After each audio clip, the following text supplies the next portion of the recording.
What's going on, everyone? Welcome into the Locked On Reds podcast on this wonderful Friday. TGIF. The championship series is all going on like craziness, and we're just talking about the Reds and what they're going to do this offseason. Joining me on today's podcast will be the man in charge of the Red Reporter. He is Wick Terrell. It's been a while since we've had Wick on. I'm kind of sorry about that. No real reason for it other than just me being forgetful and not having Wick on to talk Reds. But we are going to wrap up the season and look at the offseason that's coming, a very important offseason for this Cincinnati Reds franchise as they got to rekindle something going on with this team. We'll talk about that here in just a minute on the Locked On Reds podcast that's brought to you by Spotify Green Room. Download the Green Room app today, and you can join rooms all over the league, talking about the Reds, talking about all kinds of different teams with other fans, players, and media types alike. That's the Spotify Green Room app. They're changing the way that we talk sports. All right, let's get going. You are Locked On Reds, your daily Cincinnati Reds podcast, part of the Locked On Podcast Network, your team every day. All right, without further ado, let's bring him in. He's the dude in charge of the Red Reporter. He is Wick Terrell. Wick, how you doing, man? I'm doing great. Thanks for having me again. Absolutely. It's I'm trying to think. It was almost before the season that I had you on last time. So sorry about that. No real reason to keep you off the show. We man, what a season it was. Maybe that was the thing. Maybe I was just trying to process what was going on and I had to do some internal looking. You get to a point where the season's amazing and you're thinking, yes, this is a playoff team, and then it all comes crashing out from under us. But we all know that. I mean, how did you view this season? Because I've gotten a lot of takes from outside points of view, like guys who watch other teams, guys who watch the whole league, and they're all just like, for a long time, the Reds were playing out of their shoes, and they kind of came back down to earth in a very dramatic way. How did you perceive 2021? Yeah, no, it was interesting. We started looking back at what we normally write about every September, and we were kind of low on content this year because page towards the next year playing some meaningful baseball, or trying to at least. I think that was the biggest takeaway from this particular season, is that they tried to be good. And I don't know what's winning when you look back over the last 5-6 years of Cincinnati Reds baseball, because there were so many seasons where they were deliberately trying not to be good, and we're good at that. They were very good at not being good. They tried to be good this year and didn't quite get over the hump. So I don't really know what's more frustrating, is the never try or the try and fail aspect of it. But I do think there were definitely significant takeaways from this season. The youth movement that they had at the same time as seeing some of the players turn back the clock a little bit was a very interesting combination, because you had some nostalgia with Joey Votto doing what he did, but also some optimism. Jonathan India and Tyler Stevenson, even Vladimir Guerrero, kind of take those step forwards as rookies. So it was a fun year. I don't really know exactly how I'm reacting to it still at this point, to be honest, because I think it's, in many ways, it could be a transitional year for this Reds roster, and there's a lot of different ways they could go with it. And that's the one thing that trying to get a read on where the Reds think the Reds are has been what's more difficult for me, because you just don't know if they're going to be willing to take that next step forward after seeing all the successes they had through most of this season. That's what makes me wonder. And I know that most people, I think, are kind of in the middle, but I have seen the spectrum of people who think that this team is really, really good and doesn't need to do very much. And then I've also seen plenty of people that are just like, this is a rebuild waiting to happen. I'm somewhere in the middle. I feel like they can make a couple of moves and really build on this team, especially with the young core of guys that they've got in Lidello and Green coming up, and India and Stevenson already here.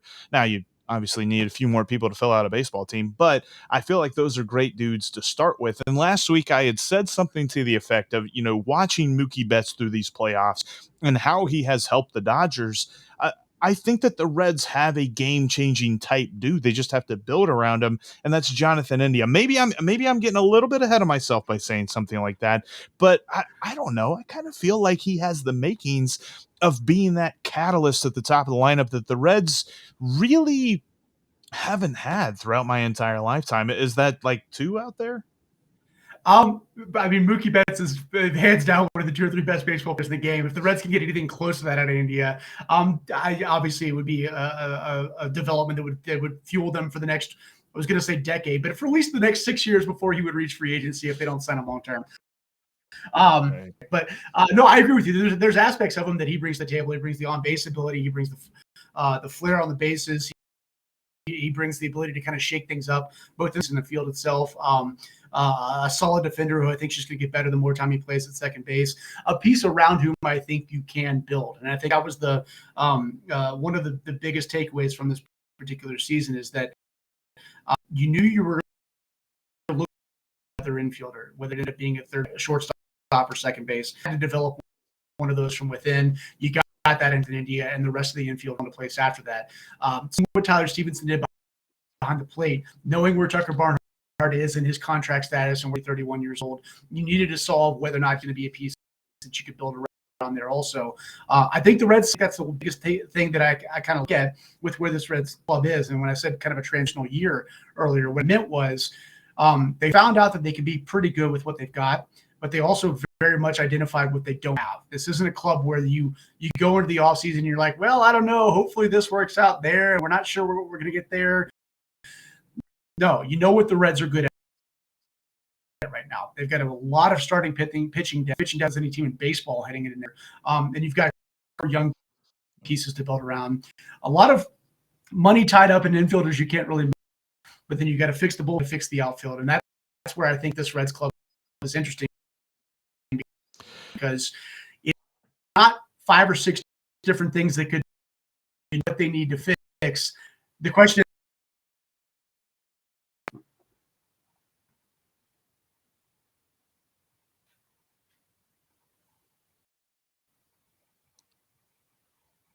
Yeah, gonna need to edit that out a little bit. Kind of cut out on me. You're about to say the question I is yeah. thought it froze. Yeah. It's all right. I'm getting all sweaty over here, and really it's just because this workout that I just had. I mean, you might be able to relate. It was cheese pizza, pepperoni pizza, cheese pizza, and it just you get really sweaty when you do that. So, no, I do agree with you there, and stupid internet aside, thinking technology, when we look at this team, I think that there's so much to build on, and you look at the young guys and the bullpen. Obviously, it was something they entered this season as a problem, as a question mark, and we're entering another offseason with that as the question mark. And I don't think that you have to go nuts and get like 5 or 6 guys, but man, if you can bring in 2 really strong arms, everything else sort of falls into place. I think they've got a lot of middle relief slash setup guys. Let's say it right. Slash setup dudes who, with the right dude at the top of the pyramid, would be phenomenal. And I tell you what, I want to break that down a little bit more coming up here in just a minute, because this bullpen is something that we've seen throughout these playoffs is uber important. Like, and I don't know that that's a revelation to any baseball fan that's watched any amount of baseball during their lives. They all know if you've got a good bullpen, you got a good shot at the playoffs. I just think that they, for some reason, forewent that last season, and they understand if they forego it another offseason, there's going to be some really frustrated fans. And I want to break that down a little bit more here in just a moment. But before we talk about that, though, I wanted to let you know, Wick, and for everybody else out there, when we're talking about slow, that's just right. If you're on vacation, if you're a sloth, or if you're describing QuickBooks, more like slow books, it sucks you in and slows you down with manual processes, integration difficulties, and glitchy delays, and leaves you scrambling for the numbers you need. Now is the time to make the switch to NetSuite by Oracle, the #1 financial system, because NetSuite gives you visibility and control of your financials, inventory, HR, e-commerce, and more. Look, I know I'm not really like a crazy CEO business type, but I know good stuff when I see it. NetSuite is good. It's everything you need to grow all in one place. With NetSuite, you can automate your processes and close your books in no time. No matter how big your business grows, failing to switch to NetSuite will leave you stuck trying to make sense of your books while your competitors sprint ahead. Not run, not jog, sprint ahead. 93% of surveyed businesses increase their visibility and control when switching to NetSuite. And right now, special financing is back. NetSuite is offering a one-of-a-kind financing program only for those ready to switch today. Head to netsuite.com/locked-on right now. Get special financing at netsuite.com/locked-on. netsuite.com/locked-on. And one other thing, I know that talking about money isn't always gauche, but you know what it is? Chocolate. And Built Bar's loaded with it. 100% chocolate is made into these bars, and they're protein bars that are healthy for you, but also a great snack as well. You can elevate your snack game to the major leagues, but also be healthy as well, because with that 100% real chocolate, we're talking about 120 to 130 calories, like 4 grams or less of fat and sugar, and up to 18 grams of protein. Stuff that I eat every so often. If I'm on the go and I just didn't have time to grab like a breakfast burrito or something, then I'm grabbing me a Built Bar because it helps me get there. Now, I'm not saying I'm kind of a big dude. I'm not really saying that it's like a meal, but it'll hold you over. All right. It's a good meal, not replacement, a meal crutch. Is that the right word? Maybe get you there. Whatever. I don't know. I'm making up words here. Built Bar. Go to built.com and use the promo code LOCKED15. You'll save 15% off your next order. Elevate your snack game with Built Bar at built.com and the promo code LOCKED on. All right, I meant to be more conversational there and make you feel more awkward there, Wick. I'm sorry about that, but let's move from talking about snack food and financial programs to the bullpen for the Cincinnati Reds, because Luis Cessa, Lucas Sims, Justin Wilson, guys like that, and they're losing Michael Lorenzen and Michael Givens. But when you look at the guys who are staying, you like them in the 5th, 6th, 7th innings, things like that. But when it really comes down to it, can anyone on this roster be deemed a closer / ace of a bullpen? Yeah, it's almost like those pieces are a bullpen crutch and not a pen replacement. There it is.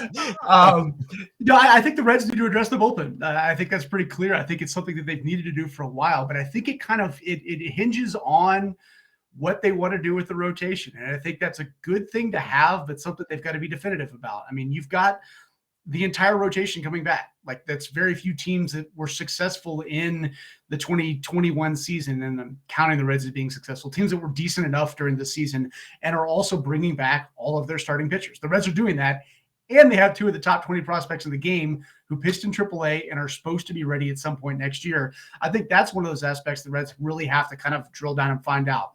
How much can you expect out of Hunter Green or Nick Lodolo next year? If you think they can be pieces on the big league roster, then you got to build around them accordingly. You can't keep 5 other starting pitchers and expect them to be starters and roll in and have everybody pitching at a place. Otherwise, you're shoehorning them into other roles or trying to ask them to be relievers or whatnot.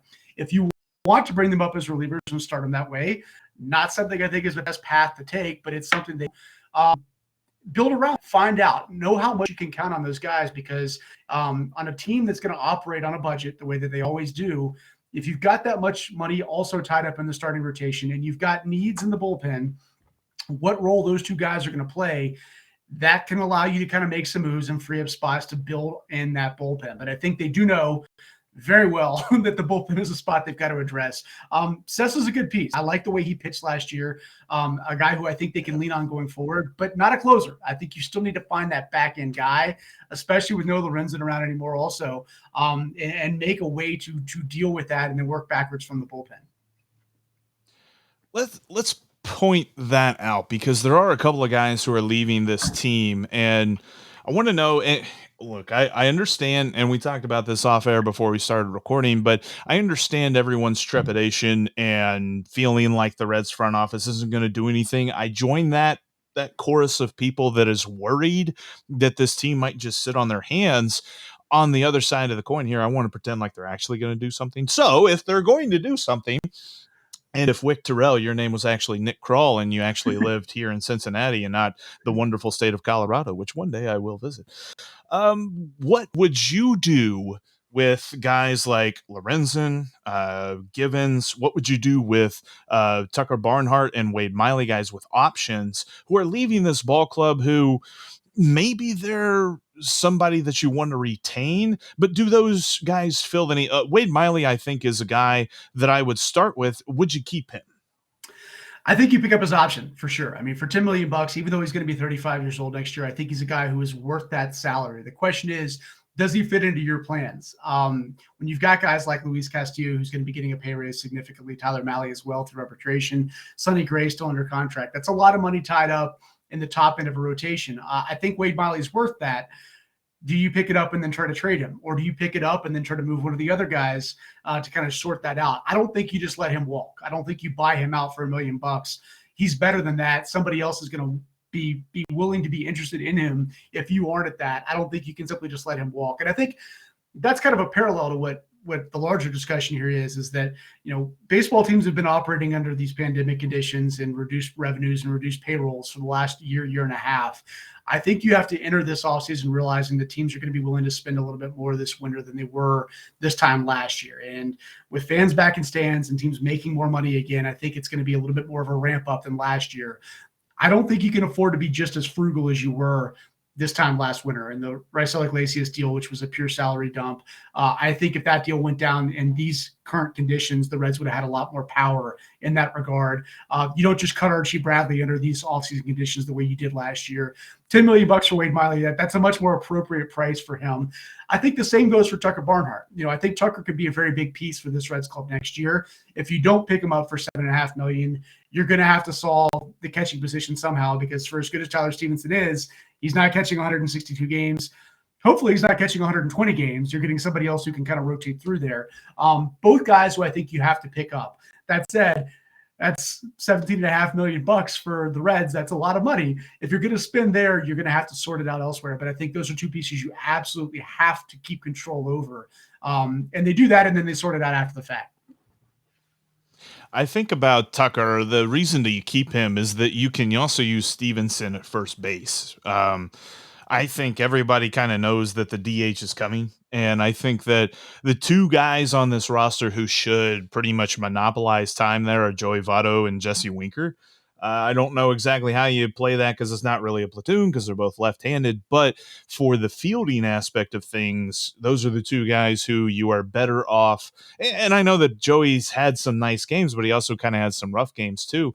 And I think one more offseason of getting Stevenson comfortable at first base, he could really start to become a good fielder there, and you extend his career because his value's at the plate. It's not behind the plate, it's at the plate. It's kind of the opposite of Tucker. Not to say that Stevenson is a bad fielding catcher. I've seen plenty of those. I think he's better than a lot of guys that I've watched on different teams, but I also think that you don't want to just hand the keys over, because I thought maybe Colesbury or somebody like that might be ready, but I agree that he is a terrible hitter, so it's not something that you're really comfortable handing him the keys next year. So I think that Tucker is definitely worth keeping. If it's $7.5 million, or if maybe they can negotiate like a multi-year deal for 4 or 5 or 6 million, something like that, they're not going to make him 3 million because he made 3.75 with 400 incentives according to Spot Track last year. So he's definitely not taking less money, especially for a dude who, if it weren't for Jacob Stallings, I'd say he's a shoe-in for Gold Glove. Jacob Stallings might end up winning it, but he's definitely got a real shot at that. So I agree with you. You gotta find a way to keep Tucker around Cincinnati. Yeah, for sure. And you almost have to look at it at the position as a whole as well. And the Reds are fortunate in that regard that, Tyler Stevenson's still making a rookie salary or the league minimum salary to invest roughly $8 million and get the catcher position and have it be as rock solid as it is. And pieces that are as complementary as they are, with Tucker now hitting just left-handed and Tyler Stevenson hitting right-handed as well. It really does form a great combo. You look at some of the better catching positions out there across the league and what those teams are paying those guys to do that. It's kind of a bargain to have those two guys and just know you're not going to have to worry about that position whatsoever. I think it's the right way to go. And it's just really kind of, it locks down a very core piece of this particular roster. Not to mention, we mentioned all the pitchers are coming back. At least under this current scenario, they all pitched very well with that catching combination. Also, it kind of keeps that entire dynamic together. And I don't think it's not an exorbitant price to pay to keep that entire portion of your roster stabilized and plus according or at least in relation to the rest of the batter across baseball. We're going to have some fun with a couple of bold predictions here in just a minute looking at this offseason. And I got a random question to ask you that's not baseball related that we will have here in one moment. Before we get into that, though, I wanted to let you know about betonline.ag. You can make some money off your sports knowledge today over there by setting up your profile with the promo code Locked On, and you'll get 100% more on your initial deposit. Wait, I said that like really matter of factly. 100% more. Because if you give 100, they'll give you 100. If you give 200, they'll give you 200. And you can start betting on some sports action at the only online sportsbook that I trust. And you've got MLB playoffs still going on. You've got NFL, NCAA football. Basketball is getting going right now. And you've got college basketball that's not far behind. And hockey as well. Although I got to say, as much as I love watching hockey, I don't know enough about it to really be confident putting a bet down. But you might be, and Wick, you might be as well. I mean, the Avs are like really good. The little bit that I've watched them, they know how to play hockey, and they might be worth betting on. I don't know. So go over to betonline.ag, set up your profile, type in that promo code Locked On, and get 100% more added on to your initial deposit and get off the bench and get in the game with betonline.ag. Yeah, I've watched a little bit of the Avs, and oh my gosh, like that was crazy hockey right there. They're a fun team. The games are fun to go to. They play fast, which is always really fun brand of hockey to play. Yeah, they're super entertaining. I wish I knew more about them, but each time I have watched them, it's been a blast. Having Nathan McKinnon around town has been big for the city too, because it's a fun hockey environment out here. But the Avs need to be good to kind of promote it, and they're back, which is it's been fun to watch that around here, no doubt. It's good to see. And all right, so when it comes to the Reds being interesting this offseason, there's only really a couple of moves that they need to make that I think the fan base would get behind this team again. Because right now everybody's sort of timid around the Reds. They're like, "Ooh, I don't know, like what's the future hold?" So I want to ask you this, and it can be off the rails because I want to preface this by saying these are bold predictions. I just want one. Because I gave a couple of bold predictions before the season, and one ended up being true, and Joey Votto having an OPS plus of 130 or greater. So I'm like, well, maybe I got something here. When it comes to the Reds in this offseason, whether it be a trade, whether it be a signing, whether it be a departure, what is one bold prediction that you have? One bold prediction I have, I think we will see one big contract extension from the Reds, something that they used to do a lot of and have not done for the last multiple seasons, in case you haven't noticed. And that's part of the reason why their arbitration class is very big and getting very expensive quickly. I think you will see one of Tyler Mahle or Luis Castillo extended. I'm going to go on a limb and say it's going to be Luis Castillo. I think the Reds are going to invest in him and pay him what it takes to keep him around. As a parallel to that, also think they will trade Sonny Gray this offseason. Okay. Not necessarily something I think I would do if I was pulling the strings, but this is a club that operates on a budget, and you talk about investing that kind of money. I think they will leverage that type of talent in the rotation to go out and get a young outfielder. I find that to be really reasonable, to be honest with you. When I look at Sonny Gray, That's not bold. No. Yeah, I guess it is bold. Because here's the thing. When I look at Sonny Gray, I know what he can be. I know what he's shown. But he has also shown to be injury prone. I know that that's almost an insult nowadays, but I wonder because you've got the back, you've got the knee, you've got the arm. It's just one thing after another seems to be building on each other.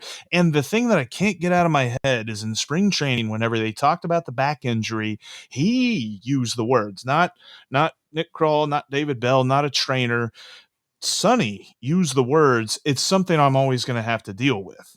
And that in and of itself scares the hell out of me. And you're right, there's a lot of money tied up in him. And maybe it would be prudent. And I know that there were rumors last year that they were thinking about it, but maybe it would be prudent, especially if you can get an outfield bat, to explore that kind of a trade.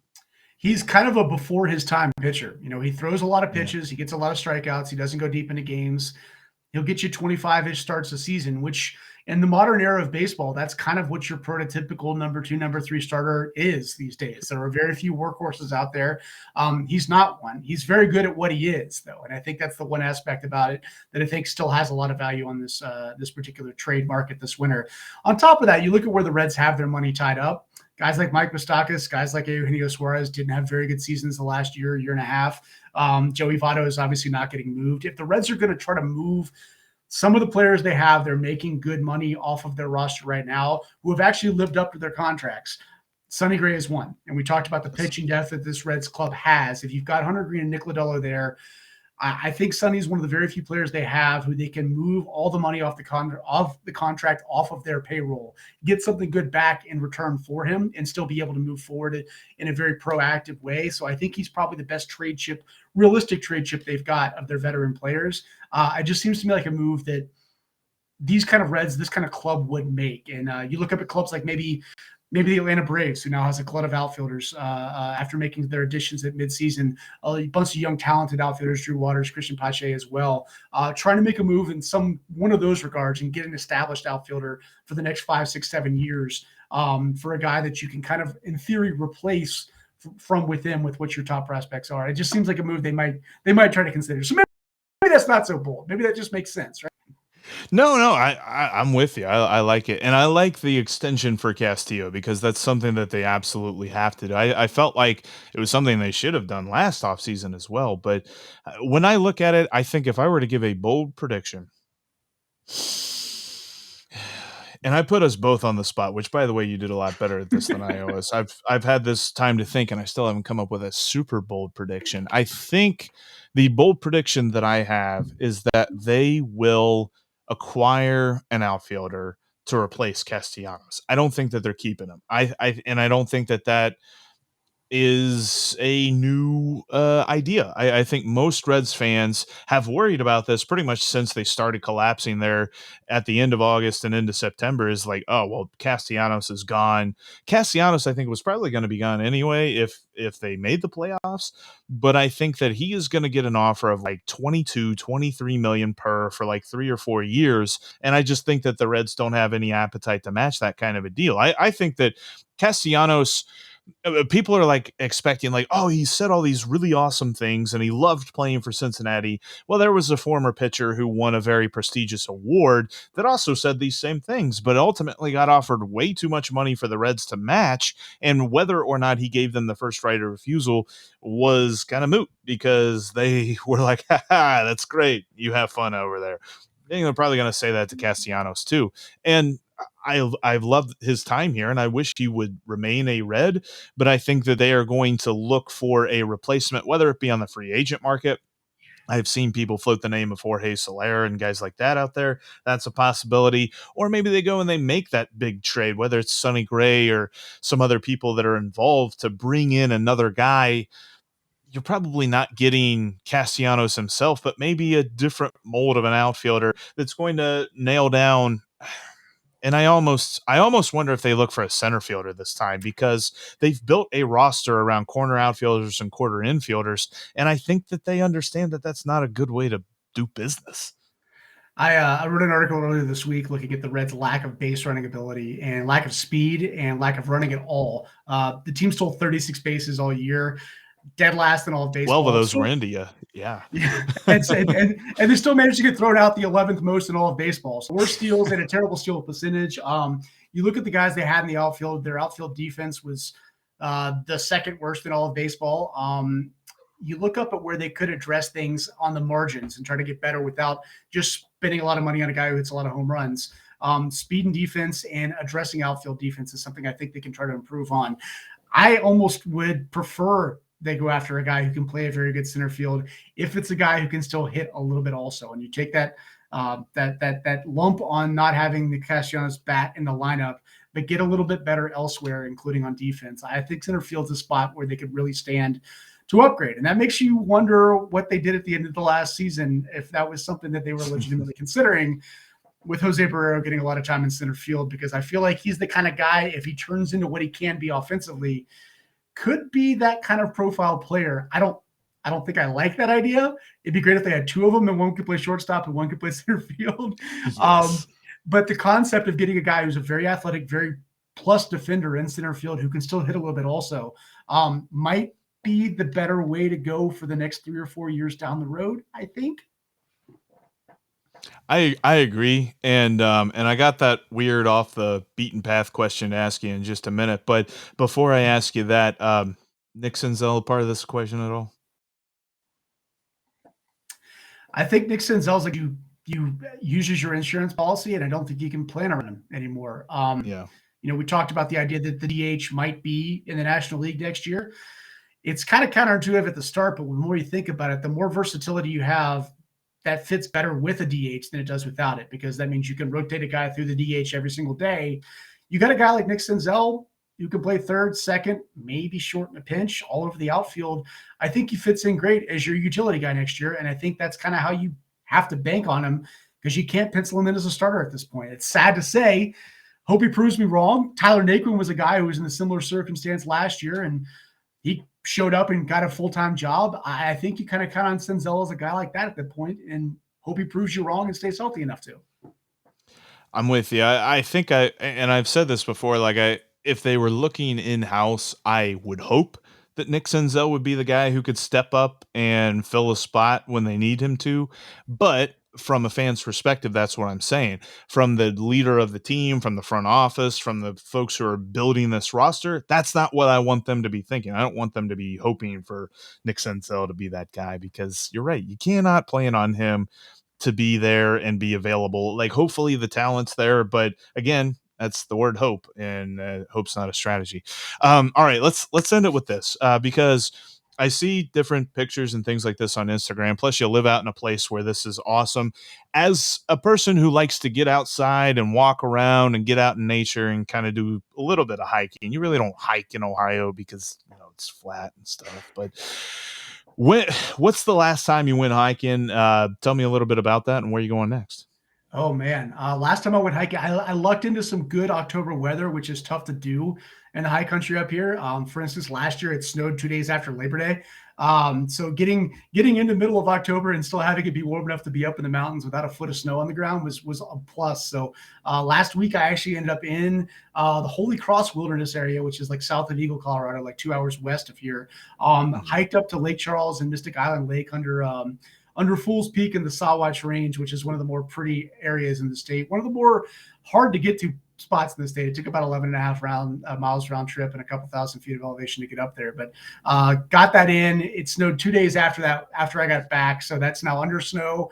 Can't go back probably until May of next year, but one of my favorite spots in the state, and it was absolutely beautiful. So try to get up in the mountains as often as I can. It's a fun opposite end of the spectrum from sitting around and watching a lot of baseball all day. Well, that's awesome, Wick. Dude, I appreciate you coming on and talking some Reds with me today. What's going on coming up here at Red Reporter for the off season, and what can folks look forward to there? Yeah, we're running through the rest of the minor league wrap ups at the moment, kind of going back through and seeing what happened this year and who did what and where. And we're going to be going through some free agent projections here in the coming weeks as well, and kind of building towards that fun part of the year when the winter meetings take off and we start finding out what this Reds club is going to do, and seeing if any of my idiotic bold predictions actually come around to sounding like they're going to make sense. So. Well, fingers crossed that yes, they will be doing stuff. We're going to be watching it all the time here at Locked On Reds as well. Wick, thanks again, and we'll have you on a lot sooner next time. Absolutely, thanks for having me back. All right, and that's going to do it for us here today on the Locked On Reds podcast. Thank you so much for watching and for listening. If this is your first time, make sure that you're subscribed here on the YouTube channel and that you're following me on your favorite podcasting app. Locked On Reds is free and available wherever you get your podcast. Thanks again for making us your first listen.